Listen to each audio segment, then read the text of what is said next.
प्रिय साथियों नमस्कार, मैं डॉक्टर जी.के. गोस्वामी। आज आपसे हम एक बहुत ही अंतरंग टाइप का कह लीजिए जो बड़ा इंट्रिंसिक कह सकते हैं, जो एक सामाजिक पक्ष है, उसके बारे में एक केस आया था जो 2012 में ऑनरेबल हाई कोर्ट दिल्ली के द्वारा डिसाइड किया गया, जिसका नाम था रोहित शेखर वर्सेस एनडी तिवारी। और यह केस 2007 से लेकर के 2012 तक लगभग 5 वर्ष बड़ी सेंसेशनल रहा, न्यूज की पहले पृष्ठ की खबर बनी। क्या था ये?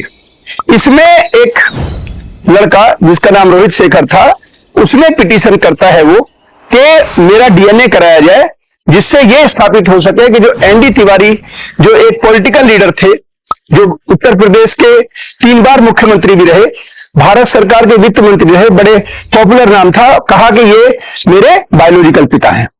तथ्य ये थे कि एनडी तिवारी साहब की जो माता जी थी, उनकी शादी बीपी शर्मा साहब से हुई थी 1963 में। 1978 में रोहित शेखर का जन्म हुआ और ये घटना जो है, ये जो रिट हुई, ये 2007 में हुई। फिर मैं मामले को छोटा करते हुए बताता हूं कि डीएनए कराया गया, जबकि मैटर ये होता है कि जो सिविल के डिस्प्यूट होते हैं उसमें कंपेल करके किसी से जबरदस्ती डीएनए नहीं लिया जा सकता, क्रिमिनल में लिया जा सकता है। तो कोर्ट के द्वारा कंपेल किया गया एनडी तिवारी साहब को, जो अब मरहूम है, कि उनका डीएनए लिया गया। डीएनए में पता चला कि एनडी तिवारी बायोलॉजिकल फादर हैं रोहित शेखर के। अब ये सबके जहन में ये बात है कि इस केस को रोहित साहब जीत गए और एनडी तिवारी उनके पिता बन गए।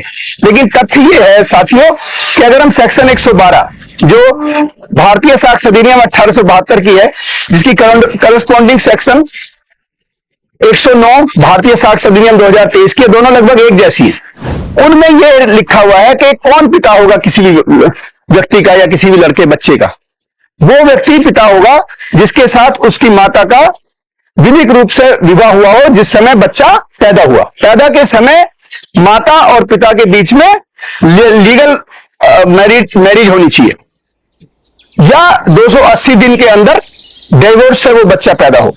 ठीक है, 280 दिन का मतलब है कि वो बच्चा जो है उस समय वो गर्भ में आ चुका था।